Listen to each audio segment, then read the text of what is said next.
नरसंहार अतिरेक्यांनी घडवून आणलेला आहे। अतिशय भयानक असं चित्र जे आहे ते त्यावेळी आपल्याला पाहायला मिळालं होतं। हाच तो संपूर्ण परिसर आहे जिथे गोळीबार झाला होता आणि हे समोरचं जंगल आहे। त्या जंगलातून हे सर्व अतिरेकी जे आहे 6 अतिरेकी हे चालत आले होते आणि इथे आल्यानंतर त्यांनी इथे जे पर्यटक होते त्या पर्यटकांवरती अमानुषपणे गोळीबार केला आणि गोळीबार केल्यानंतर प्रत्येकाचं त्यांनी नाव विचारलं होतं। गोळीबार करण्यापूर्वी नाव विचारलं, त्यांचा धर्म विचारला आणि त्यानंतर त्यांच्यावरती तुफान गोळीबार जो आहे तो करण्यात आलेला आहे। आपण इथे बघत असाल या बाजूला की कशा प्रकारे एकूण परिसर आहे। अतिशय सुंदर असा हा परिसर आहे आणि या परिसरामध्ये हजारोंच्या संख्येने पर्यटक येत असतात। मात्र आता इथे एकही पर्यटक दिसत नाही। त्याचं कारण इथे झालेला नरसंहार। इथे आपण दुसऱ्या वरच्या बाजूला बघितलं तर या बाजूने देखील मोठ्या प्रमाणात गोळीबार जो आहे तो झाला।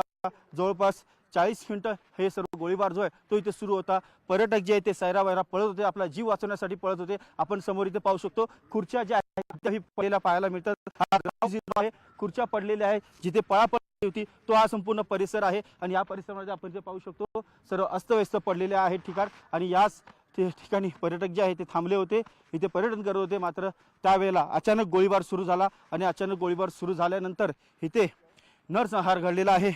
जवळपास 27 पर्यटकांना आपला जीव जो आहे तो गमवावा लागलेला आहे। अनेक जण जखमी झालेले आहे।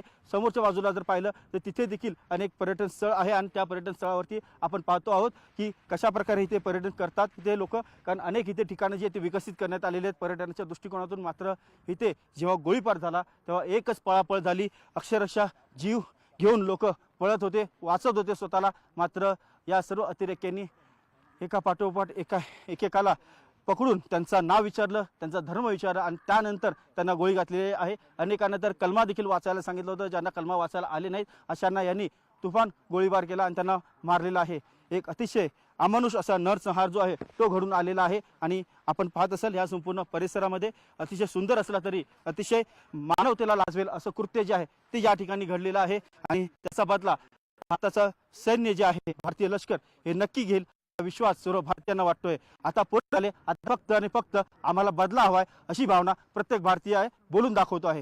व्हिडिओ जर्नलिस्ट हर्षल सह उदय जाधव, न्यूज 18 लोकमत, बैसनर।